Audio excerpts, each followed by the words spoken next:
Yes, that's me. Can I help you? Great! You see, Tainari sent us here and...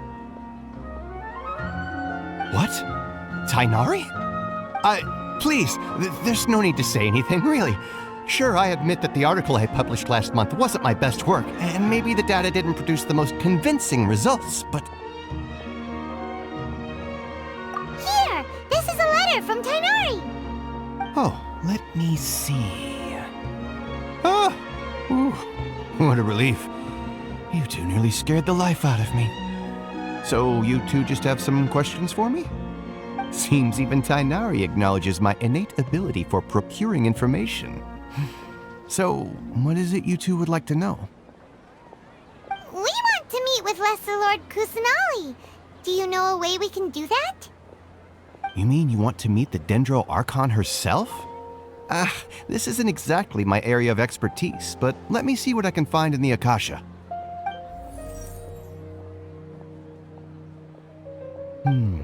Sorry, the Akasha didn't respond to my query.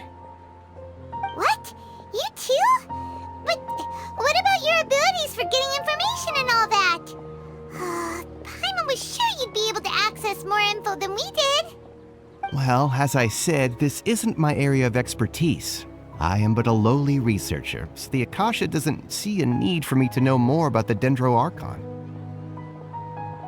All I know is that ever since Lesser Lord Kusanali returned to Sumeru, she's never left the Sanctuary of Sorasthana or made a public appearance. Huh. Didn't expect her to be such a mysterious figure. The Dendro Archon is somewhat of a recluse. Perhaps she just doesn't want to entertain visitors, which would explain the lack of information in the Akasha. But then what can we do? No need to worry just yet. I'm only hypothesizing here. You could certainly try asking around and see if anyone else has ideas. And besides, you two should consider the bright side of things. Not being able to see Lesser Lord Kusanali may not be a bad thing. In this world, there will always be information you cannot obtain from the Akasha and things you can never accomplish. Knowing when to yield is a form of wisdom. Take me, for example. It's a miracle if my brain cells can spit out one paper every 3 years. But Tainari? That guy can publish 3 papers in just a single year. Okay. Thanks for your advice. Don't mention it. If you two ever want information about things like who's been promoted within the academia or relations between the 6 great sages, come find me.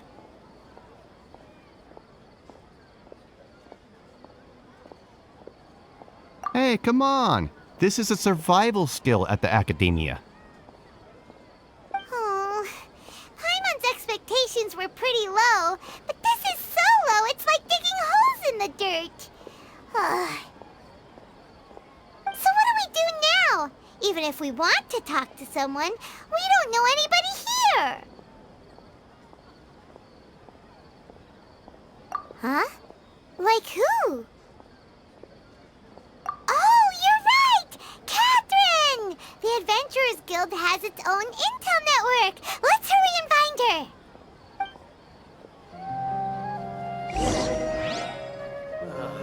I've been handed all the cumbersome tasks again.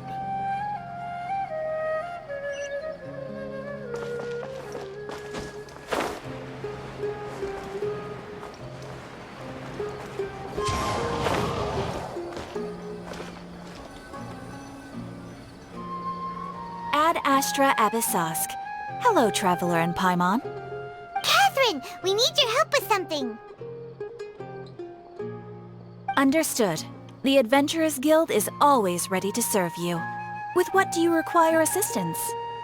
We want to meet with Lesser Lord Kusanali. Do you know a way we can do that? You two wish to meet with Sumeru's Archon. Understood. Please wait.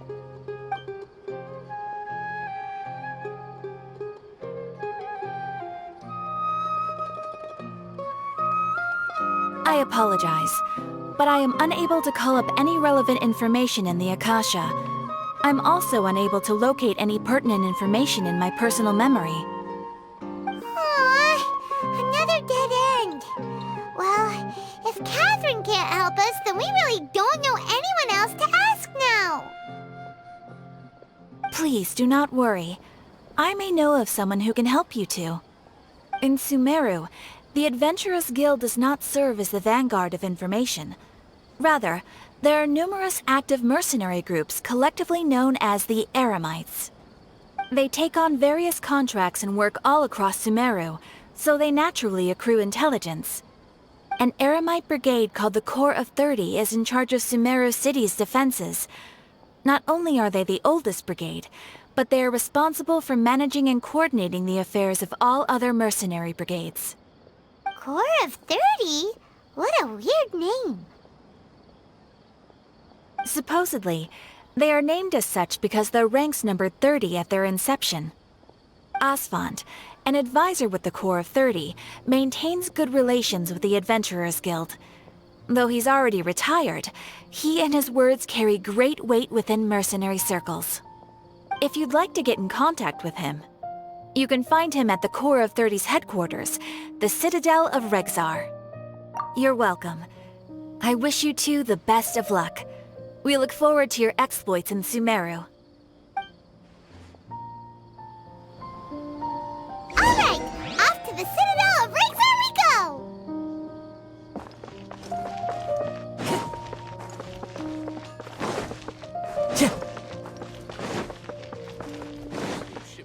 Time to go.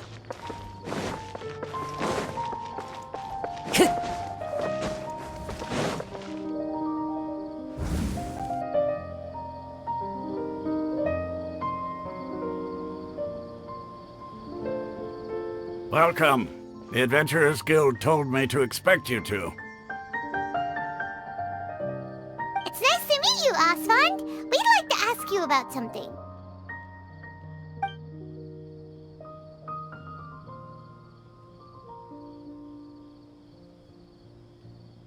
I see. So, Catherine's the one who sent you this way. Ha!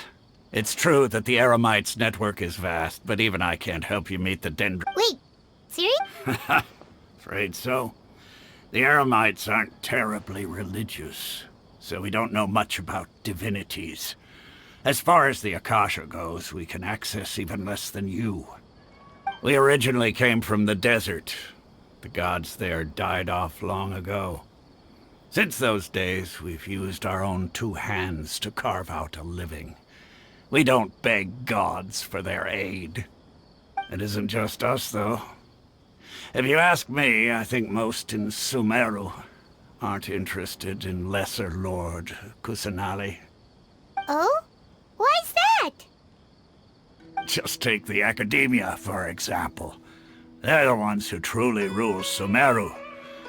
Although they believe in gods, most of them only care for the late Greater Lord Rugadavada. In their eyes, she was the one who founded Sumeru and gifted us with the Akasha. Lesser Lord Kusanali just happened to inherit her legacy. Because of the Academia's influence, most citizens are more familiar with Greater Lord Rugadavada and hold her in greater esteem. Not to mention that Lesser Lord Kusanali never makes an appearance, and the Academia never announces anything about her. As far as the people of Sumeru are concerned, she's just a god that exists. And that's all. Really? Aw. After hearing all of that, Paimon sort of feels bad for Lesser Lord Kusanali. Ha! But who knows? We're all just guessing when it comes down to it. Besides, I'm sure the God of Wisdom doesn't worry about her reputation among people like us. All right. Well, thanks for the info, Asfand. No problem. Always happy to help out the Adventurers Guild.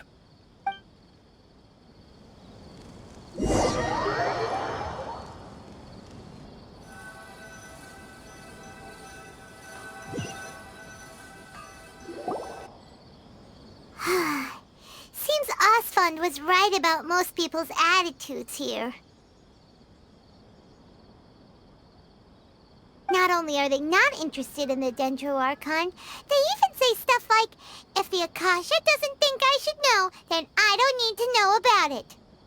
We've been asking for information non-stop ever since we got to Sumeru. But the harder we try, the more helpless everything seems. Isn't there at least one person in this entire city who cares about Lesser Lord Kusanali?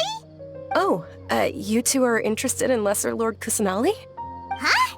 Who are you? From the sound of it, you two are Outlanders who recently arrived here. You've been asking around for information on Lesser Lord Kusanali, right? Oh, I'm sorry. I forgot to introduce myself. I'm Dunyarzad, one of Lesser Lord Kusanali's faithful followers. Whoa, really? Then do you know how we can meet with her? I'm afraid I can't help you with that. But your conversation earlier did happen to remind me of a legend about the Dendro Archon. Sure, it goes like this. Long, long ago, there was a man who heard a prophecy. It predicted that a great panicked by what he heard. The man sought out the Dendro Archon in hopes that she would bless him with the wisdom to help him. The man journeyed across deserts and through rainforests and experienced tribulations of every kind. However, he still couldn't find any trace of the Dendro Archon. In despair, he thought, alas, the Archon has abandoned me. He then had no choice but to sorrowfully resign to his fate. Okay, and then what happened? And then, the calamity came. But to his own surprise, the man felt somehow emboldened by the trials of his journey. By relying on his own strength, he managed to overcome the adversity. At that moment, a bird perched upon his shoulder. This bird was, in fact, an avatar of the Dendro Archon. Oh, Archon Seeker, do you now understand? She and her wisdom have long been found by you. Along your journey, we were in every flower and blade of grass, every ray of sparkling sun, and every breath of dancing wind. So long as you continue to think and ponder, we'll be wherever you go. Yeah, thanks for the story! Paimon feels all warm and fuzzy inside after that. In a way. It seems like this story is also one of the Dendro Archon's avatars. Dunyarzad, since you worship Lesser Lord Kusanali, can you tell us anything else about her? Of course.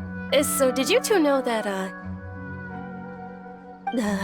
I'm terribly sorry, but it seems something's come up now. Let's chat another day.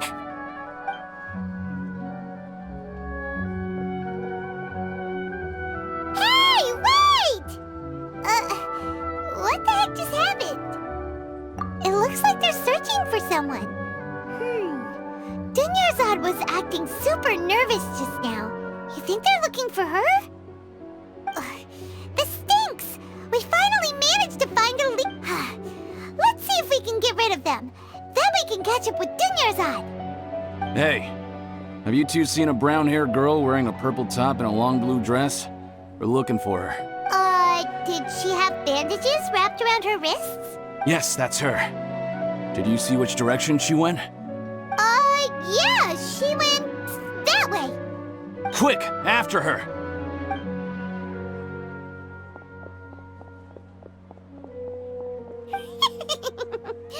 That should keep him busy for a while.